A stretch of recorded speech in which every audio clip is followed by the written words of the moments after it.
প্ৰিয় দৰ্শক, আজি এটি অন্যতম ভিডিঅ'লৈ আপোনালোকক সকলোকে স্বাগতম জনাইছোঁ। আজিৰ বিষয়ত আমি আলোচনা কৰিম ভাগৱতৰ প্ৰথম স্কন্ধ 17 অধ্যায়ৰ কথা আৰু ব্যাখ্যা।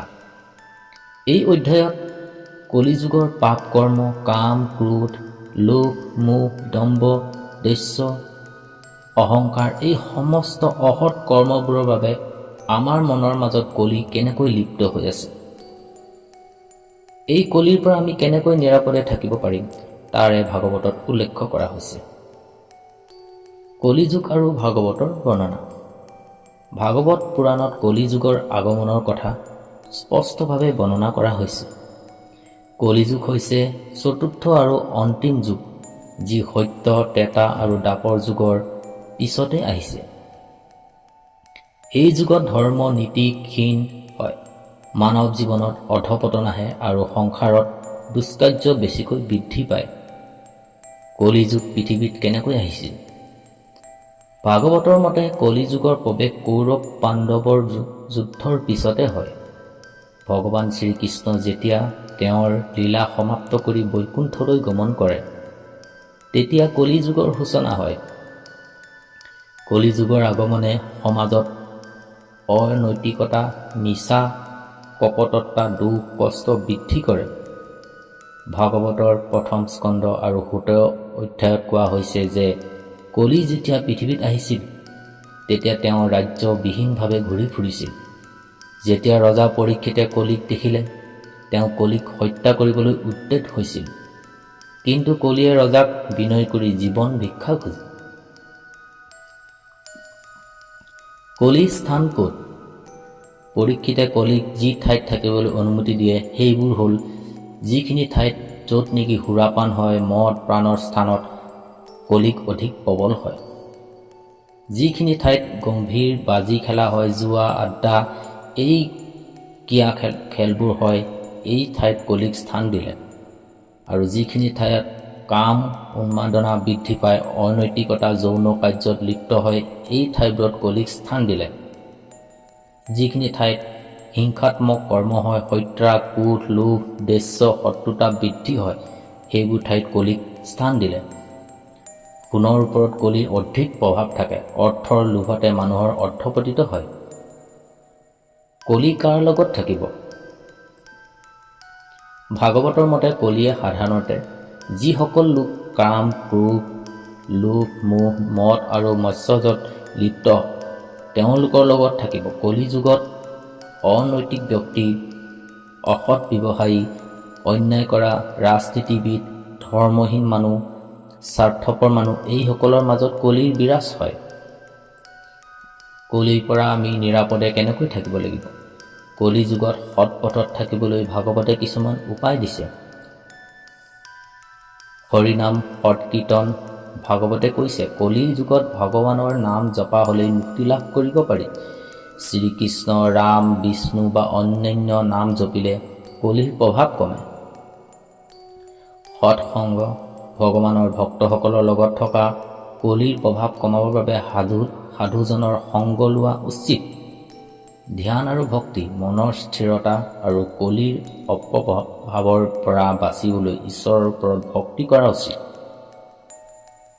অসৎ কাম ত্যাগ, মিছা, কপটতা, অবৈধ কাম, লোভ ইত্যাদি ত্যাগ কৰিলে কলিৰ প্ৰভাৱ কমে। গীতা আৰু ভাগৱত পাঠ, শাস্ত্ৰ অধ্যয়ন কৰিলে কলিৰ কুবলৰ পৰা মুক্তি পোৱা যায়। কলিযুগ দুদিনৰ যুগ হ'লেও ভাগৱত পুৰাণত কৈছে যে কলিযুগত হৰিনাম স্মৰণে মুক্তি দিব পাৰে। এই যুগত অসৎ কাম আৰু কলিৰ প্ৰভাৱৰ পৰা বাচি ধৰ্মময় জীৱন যাপন কৰিলে মোক্ষ লাভ কৰিব পাৰি। কলিৰ প্ৰভাৱ কমাবৰ একমাত্ৰ উপায় হ'ল ভগৱানৰ নাম লোৱা। কলিযুগ আৰু সমাজ আধুনিক যুগৰ প্ৰেক্ষাপটত তুলনা। ভাগৱত পুৰাণত যিবিলাক কলিৰ লক্ষণ বৰ্ণনা কৰা হৈছে, আমি চাই থাকিলে সেইবোৰ আজিৰ সমাজত স্পষ্টভাৱে দেখা যায়। কলিযুগত মানুহৰ নৈতিকতা, আচাৰ ব্যৱহাৰ আৰু ধৰ্মীয় চেতনাৰ অধঃপতন ঘটে। এতিয়া এই কথাবোৰ আমাৰ সমাজত কেনেকৈ প্ৰভাৱ পেলাইছে আমি তুলনা কৰি ব্যাখ্যা কৰোঁ। কলিযুগত মানুহ মিছা কথা ক'বলৈ অলপো কেৰেপ নকৰে। কপটতা, চতুৰতা আৰু ঢোকা ঢাপলি সমাজত বৃদ্ধি পায়। ৰাজনীতি, ব্যৱসায় আৰু ব্যক্তিগত সম্পৰ্কত মিছা আৰু প্ৰতাৰণাৰ সংখ্যা বৃদ্ধি পাইছে। এটা সঁচা কথা ক'বলৈ মানুহে ভয় কৰে, কিন্তু লোভত পৰি অনৈতিক পথত গ্ৰহণ কৰে। সামাজিক মাধ্যমত অপপ্ৰচাৰ, মিছা তথ্য প্ৰচাৰ কৰাৰ ঘটনা দেখা যায়। সত্যবাদিতাক গ্ৰহণ কৰক, ন্যায় পথত চলক আৰু অন্যায়ৰ প্ৰতিবাদ কৰক। ধন সম্পত্তিৰ বাবে লোভ আৰু অনৈতিক কাম। ভাগৱতৰ বৰ্ণনা। কলিযুগত মানুহৰ ধনৰ লোভত মগন হৈ পৰে আৰু ন্যায় অন্যায় চিনি নাপায়। সহজে ধনী হোৱাৰ লোভত কিছুমান লোক অসৎ পথ গ্ৰহণ কৰে, জুৱা, অবৈধ ব্যৱসায় বা দুৰ্নীতি কৰে। সম্পত্তি তথা ধনৰ বাবে আত্মীয় স্বজনৰ মাজত বিবাদ বৃদ্ধি পাইছে। ইমান ধন সম্পত্তি থকা স্বত্বেও মানুহ অশান্ত আৰু অসন্তুষ্ট হৈ আছে। ধন সম্পত্তি হ'ল প্ৰয়োজনীয় বস্তু, কিন্তু একমাত্ৰ লক্ষ্য নহয়। আমি ন্যায়পূৰ্ণ উপায়েৰে অৰ্জন কৰিব লাগে আৰু নৈতিক জীৱন যাপন কৰিব লাগে।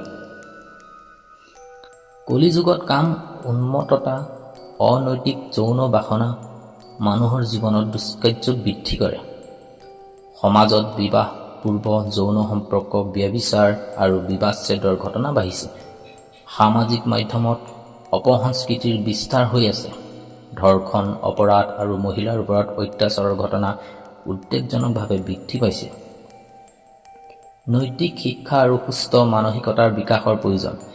আমি নিজৰ ইন্দ্ৰিয় সংযম বজাই ৰাখিব লাগে আৰু আনৰ প্ৰতি শ্ৰদ্ধাশীল হ'ব লাগে। মদ, নিচা আৰু অপসংস্কৃতিৰ বিস্তাৰ। কলি যিখিনিতে সুৰাপান হয়, তাত থাকিবলৈ অনুমতি পায়। মদ, গাঞ্জা, ড্ৰাগছ আদি নিচাজাতীয় বস্তুৰ প্ৰভাৱ সমাজত ভয়াৱহভাৱে বৃদ্ধি পাইছে। যুৱ সমাজত নিচাত মগন হৈ পৰিছে, যাৰ ফলত কেতিয়াবা মৃত্যু ঘটিছে। নিচাৰ বাবে বহুতো পৰিয়াল ভগ্ন পাইছে। নিচামুক্ত সমাজ গঠনৰ বাবে সকলোকে সচেতন হ'ব লাগিব। পৰিয়ালৰ ভিতৰতে সচেতনতা আনিব লাগিব। কলিযুগত ধৰ্ম নীতি হ্ৰাস পায়, মানুহৰ বিশ্বাস কমে আৰু লোভ সংকট বৃদ্ধি পায়। ধৰ্মীয় মূল্যবোধ, নৈতিকতা আৰু ন্যায়বোধ লুপ্ত হৈ আছে। বহু লোক শুধুমাত্ৰ বাহ্যিকভাৱে ধৰ্ম পালন কৰে, কিন্তু প্ৰকৃতপক্ষে ধৰ্মীয় আৰু আদৰ্শ অনুসৰণ নকৰে। কিছুমান ব্যক্তি ধৰ্মক ব্যক্তিগত স্বাৰ্থ সিদ্ধিৰ বাবে ব্যৱহাৰ কৰে। সঁচা ধৰ্ম কেৱল আনুষ্ঠানিকতা নহয়, ই আত্মসচেতনা, সৎকৰ্মৰ আধ্যাত্মিক উন্মোচন।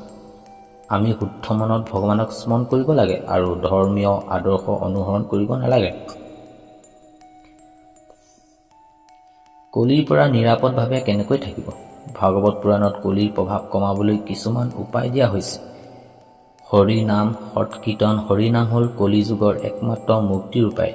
কীৰ্তন, জপ আৰু ভগৱানৰ স্মৰণে কলিৰ প্ৰভাৱ কমায়। সৎসংগ গ্ৰহণ কৰা। কলিযুগত ভাল মানুহৰ লগত থাকিলে কলিৰ প্ৰভাৱ কম হয়। অসৎ কাম পৰিত্যাগ কৰা। মিছা, প্ৰতাৰণা, লোভ আৰু অনৈতিক কাম ত্যাগ কৰিলেই কলিৰ প্ৰভাৱ হ্ৰাস পায়। গীতা, ভাগৱতত, ৰামায়ণ আদি পবিত্ৰ গ্ৰন্থ অধ্যয়ন কৰিলে কলিৰ হাতৰ পৰা মুক্তি পোৱা যায়। আনৰ উপকাৰ কৰোঁ, অন্যায়ৰ বিপক্ষে দৌৰি থাকোঁ আৰু নিজকে সু-সংস্কৃতিৰে গঢ়ি তুলি সমাজ উন্নয়ন কৰোঁ। কলিযুগৰ লক্ষণসমূহ আজিৰ সমাজত প্ৰতিফলিত হৈছে, কিন্তু আমি সচেতন হৈ নৈতিক আৰু ধৰ্মীয় মূল্যবোধ আঁকোৱালি ল'লে কলিৰ কুবলয়ৰ পৰা নিজকে মুক্ত কৰিব পাৰিম। আমি নিজ সৎপথত চলিলে আৰু আনকো সেয়া কৰিবলৈ উৎসাহিত কৰিলে সমাজ কলিৰ কুপ্ৰভাৱৰ পৰা কিছু পৰিমাণে মুক্ত পাব। কলিৰ হাতৰ পৰা মুক্তি পোৱাৰ একমাত্ৰ উপায় হ'ল সৎপথত চলা, হৰিনাম লোৱা আৰু ধৰ্মীয় আদৰ্শ অনুসৰণ কৰা। প্ৰিয় দৰ্শক, আজি এই ভাগৱতৰ এই ৰসাল মহৎ বাণী আপোনালোকে শুনিলে।